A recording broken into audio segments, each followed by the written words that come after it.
Bismillahirrahmanirrahim.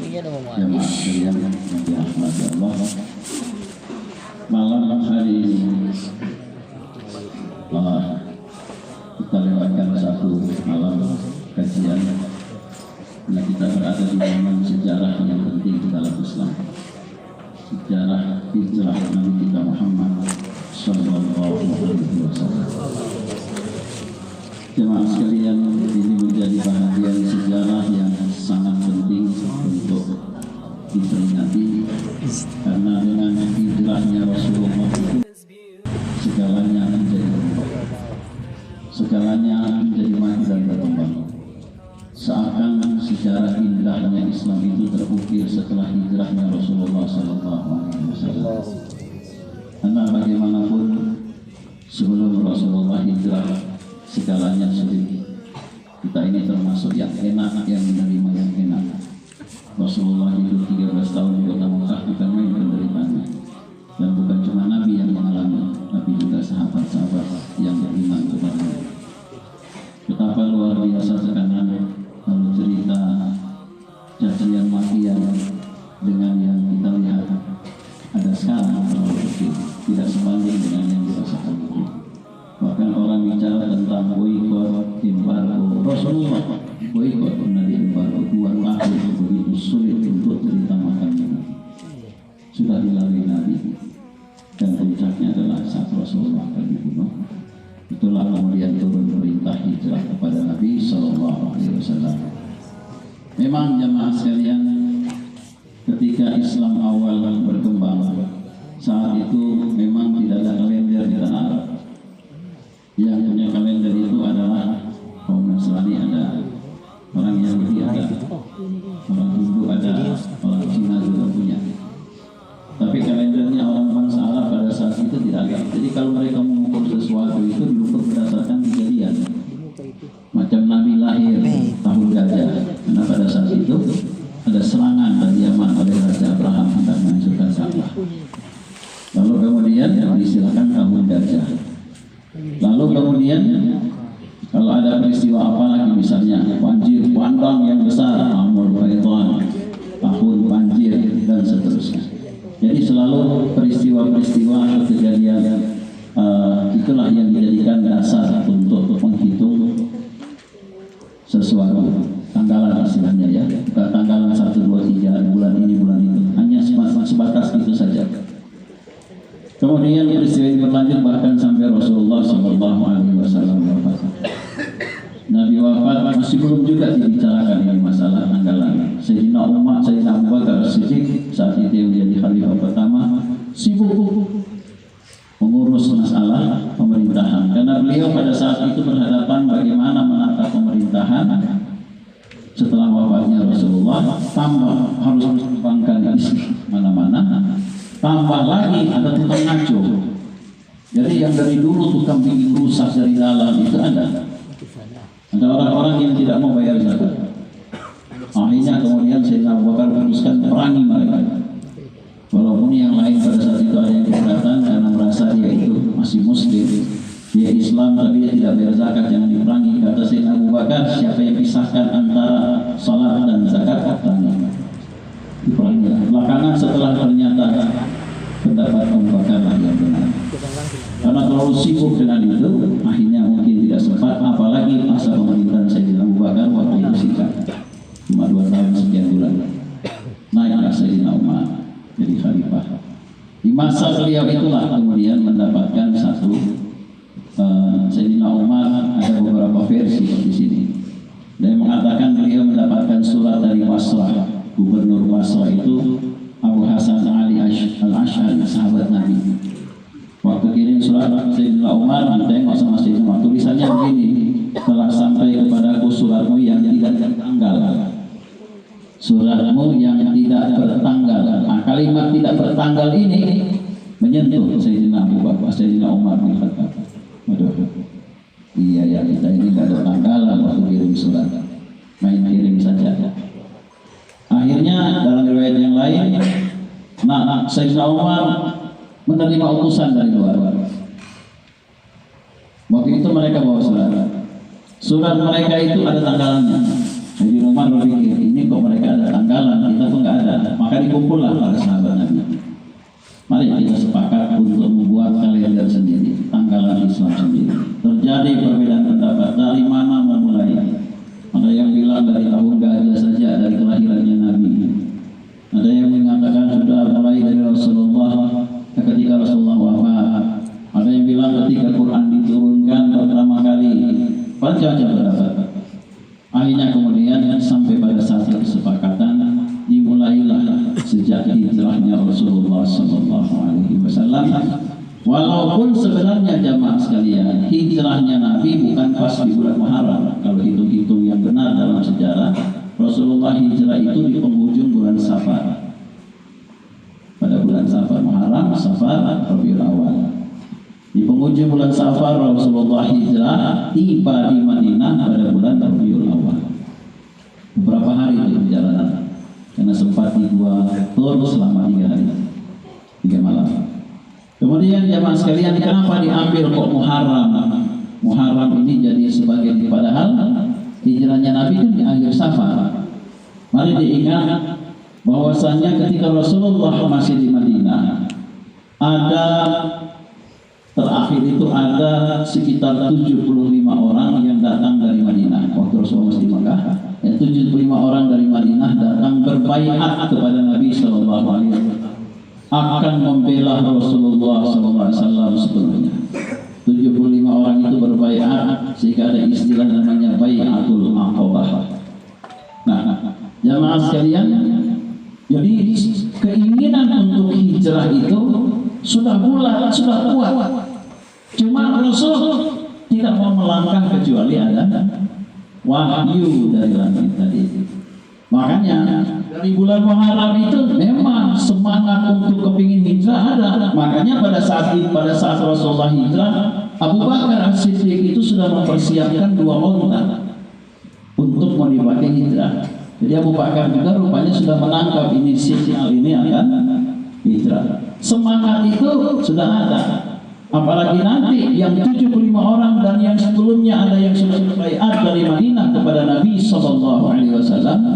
Mereka itu sepakat nanti akan membela Rasul kalau Rasulullah sampai di Madinah. Jadi sudah ada semacam arah ke sana ini untuk hijrah. Jadi bukan tiba-tiba. Sosok itu juga sudah ada isyarat dari Allah pada waktu Rasulullah Mi'raj, Isra Mi'raj. Kan mampir sholatnya pertama di mana? Di Tibah. Dari Masjidil Aqsa pertama Nabi mampir di Tibah. Tibah itu adalah Madinah. Jibril perintahkan kepada Rasulullah turun di sini sholat, wahai Rasul. Nabi sholat 2 rakaat. Kemudian Jibril mengatakan ini akan menjadi tempat hijrahmu nanti, wahai Muhammad. Jadi sudah dikasih isyarat-isyarat. Nah, karena apa namanya, semangat tekad bulat itu sudah ada, tinggal menunggu perintah. Dan cerita mau dibunuhnya Nabi itu tinggal orang bilang rangkaian sejarah. Nabi tinggal menunggu kapan turun perintah. Nah, berpapasan dengan bermusyawarahnya orang-orang kafir Quraisy sedang membunuh Nabi, turunlah perintah untuk hijrah. Baru Rasulullah tunaikan itu pada akhir Safar. Jemaah sekalian yang dirahmati Allah, Muharram itu adalah salah satu bulan yang diagungkan, termasuk di dalam Al-Quran. Allah sebutkan dalam surat At-Taubah, Inna iddata syuhur inda Allahi 12 syahran fi kitabillah, dan seterusnya. Sesungguhnya bilangan bulan di sisi Allah ada 12. Jadi bulan itu sesungguhnya dalam setahun memang hitungannya 12. Kalau ada yang tidak 12 berarti bulan-bulanan. Kalau 12 bulan itu memang paten hitungannya. Tinggal dia mau pakai apa? Mau pada yang pakai hitungan matahari. Nah, Islam punya pakai hitungan bulan. Nah, jamaah sekalian, Dari ayat tadi itu adalah ditanya, minha arba'atun hurum. Dari 12 bulan itu kata Allah ada 4 yang hurum, yang dihormati, yang dimuliakan, diagungkan. 4 bulan itu adalah apa? Bulan Dzulqa'dah, Dzulhijjah, Muharram, Rajab. 4 bulan ini yang disebutkan bulan yang diharamkan. Maksudnya diharamkan di situ hurum, tapi secara makna dasar diharamkan melakukan perbuatan yang tercela, yang dilarang, termasuk di dalamnya perang. Makanya 4 bulan itu di tanah Arab kalau sudah datang tidak ada peperangan dulunya, betul-betul memang gencatan senjata. Sekarang kan ada kesepakatan. Kalau dulu kodenya bulan itu, begitu bulan masuk bulan itu, lantas kemudian dengan sendirinya gencatan senjata, tidak ada peperangan, stop semua kegiatan perang. Nah, tapi maksudnya itu adalah yang dimuliakan. Jadi Muharram itu memang sepintas secara makna dasar yang diharamkan. Diharamkan dari apa? Dari perbuatan-perbuatan dosa, perbuatan-perbuatan yang terlarang, termasuk tadi peperangan. Nah, tapi di sini maksudnya Muharram yang dimuliakan. Jadi kalau tanya apa arti Muharram yang dimuliakan? Jamaah yang dirahmati Allah, bulan Muharram ini tentu punya sejarah yang begitu luar biasa di masa-masa lalu. Sering kita dengar itu banyak peristiwa-peristiwa besar terjadi di bulan Muharram. Termasuk diturunkannya Nabiullah Adam alaihissalam, tempat ketemunya di padang Arafah di Jabal Rahmah, Adam dan Hawa itu ketemunya di Jabal Rahmah itu di bulan Muharram itu. Makanya menjadi banyak kisah ya. Jadi bapaknya di situ bukan di Pinele. Sehingga kalau di padang Arafah itu ada Jabal Rahmah, ada satu tugu di situ. Orang Indonesia suka naik ke atas. Kalau orang biara, kalau Indonesia ada sebagian bawa spidol.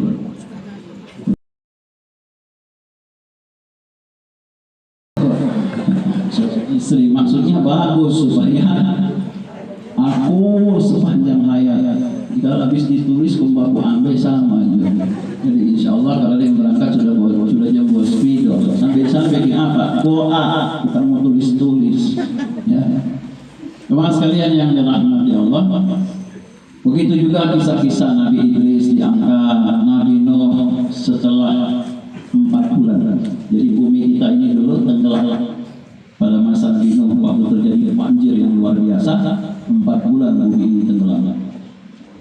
Setelah 4 bulan tenggelam habis, manusia tinggal 80 orang yang berada di atas bahteranya Nabi Nuh. Itu mereka sandar di gunung Judi kalau dalam bahasa Quran.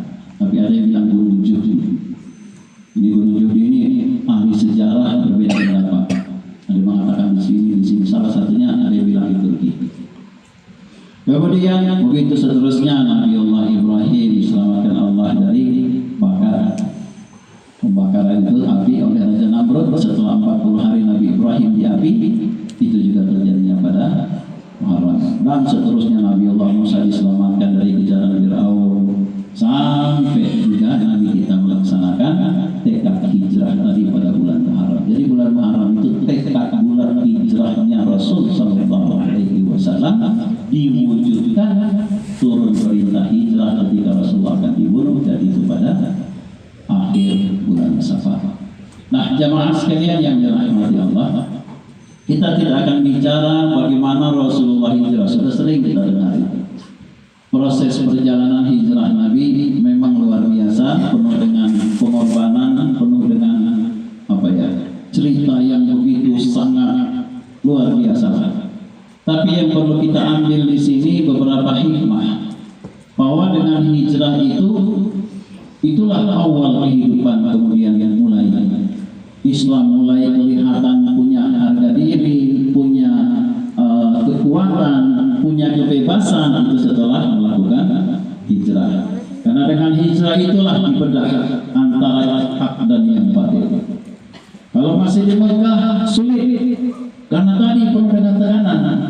Tekanan itu sampai ke tingkat yang luar biasa, ibadah saja sulit.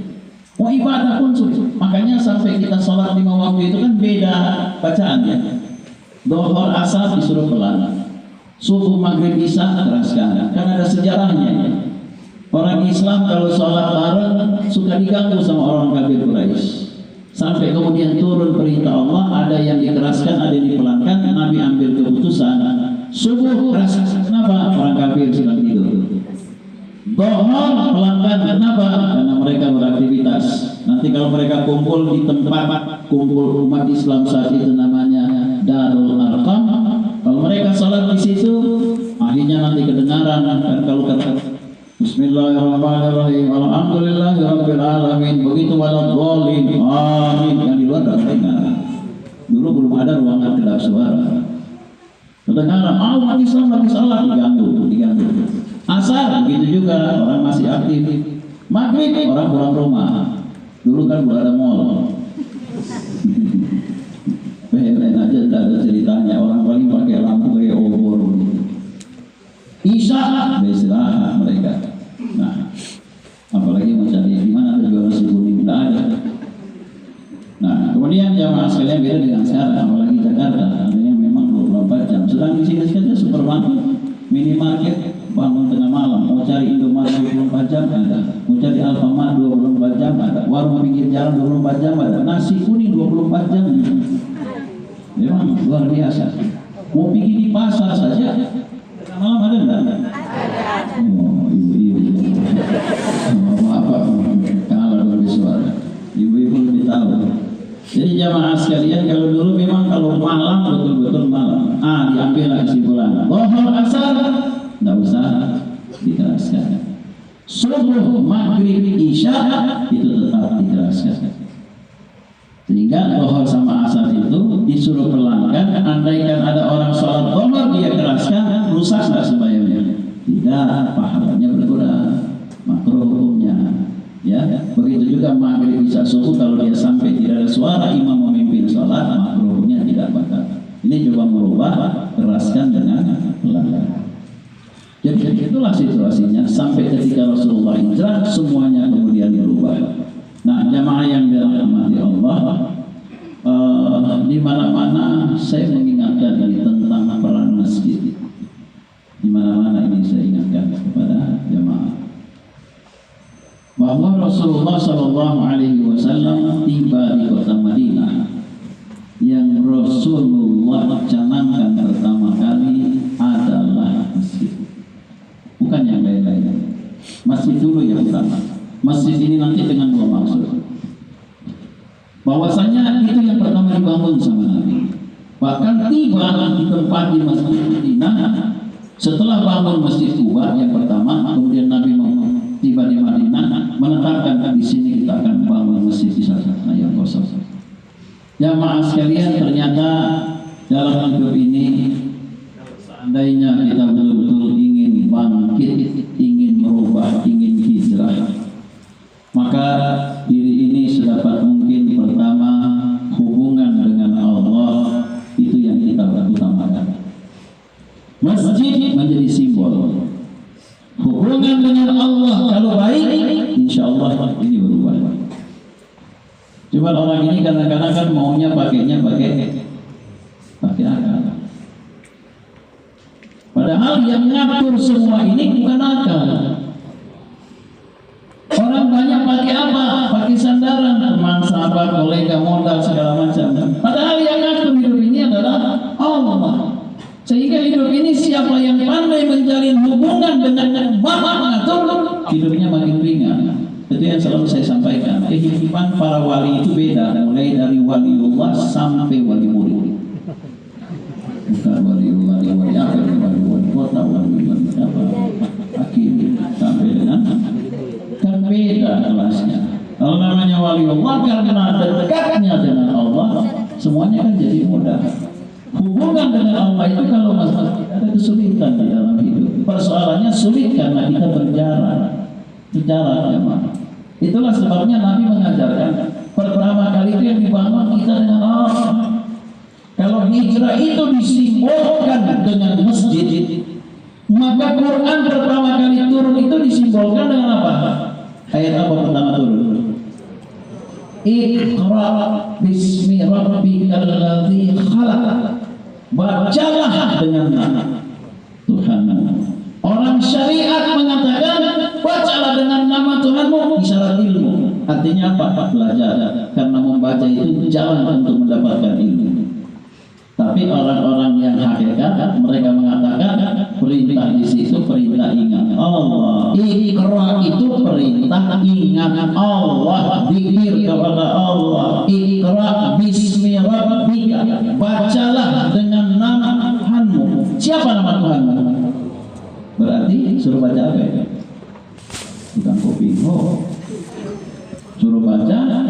Kalau suruh baca Allah berarti disuruh Allah. Sama Rasulullah waktu hijrah yang dibangun adalah masjid. Isyarat apa itu? Hubungan dengan Allah dibangun sebaik-baiknya. Dua itu yang saya maksud. Masjid hubungan dengan Allah. Kalau yang pertama itu ilmu dan ingat Allah. Jadi jamaah sekalian, siapapun yang ingin barang ini pertama harus dia benahi dengan Allah itu. Kalau boleh dibikin yang bagus. Kalau hidup ini berbaikan dengan Allah, hidup kita ini insya Allah penuh dengan rahmat Allah. Tidak capek. Hidup ini sebenarnya tidak perlu harus sedemikian lelah kita mengejar dunia. Cuma menjadi capek, kenapa? Karena kita semuanya olah dengan akal pikiran, diperjuangkan dengan tenaga itu habis hanya untuk dunia. Padahal tenaga ini perlu disisihkan sebahagian untuk kejar Allah. Kalau dipakai untuk mengejar Allah, nanti juga Allah pasti peduli dong. Ya ini ingin rapat sama aku, masa dijauhkan sama Allah? Logikanya begini. Kalau ada orang yang merapat kepada pejabat, mendekati dengan pejabat, makin dekat dengan pejabat, katakan dengan gubernur, makin dekat. Persoalan dia makin mudah atau makin sulit? Ini manusia yang rasa. Bagaimana kalau dengan Allah? Kenapa nggak mau mendekat? Makanya jamaah sekalian, hidup ini jangan terlalu pelit, menggerakkan tenaga itu untuk ibadah, jangan terlalu malas. Nah inilah melalui peringatan ini garahkan diri kita, bangkit kalau bisa. Jangan hanya yang wajib-wajib. Insyaallah yang ditaruhkan yang sering hadir majelis ini, jangan cuma yang wajib-wajib. Yang wajib itu ya nasi lah. Ibarat makan baru nasi.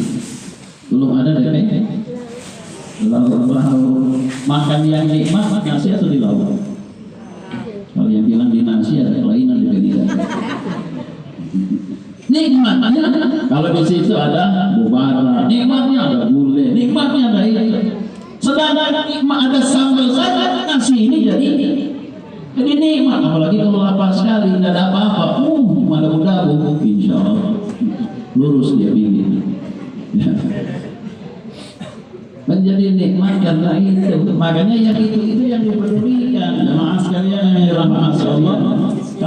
Kalau nasi kan cuma satu macam. Kalau lauk berapa macam? Banyak, makin nikmat. Jemaah sekalian, mana lebih nikmat?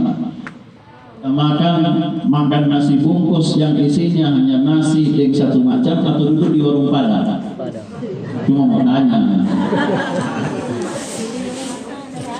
Atau masuk di Bakarica, kondisi itu ada segala macam bentuk ikan misalnya, kan beda rasa gairah itu luar biasa. Jadi jamaah sekalian, ibadah juga begitu. Jangan cuma yang wajib-wajib, semangati diri maka kita berhijrah dari yang tadinya cuma wajib bongkar ya. Bongkar ini kebiasaan, paksa diri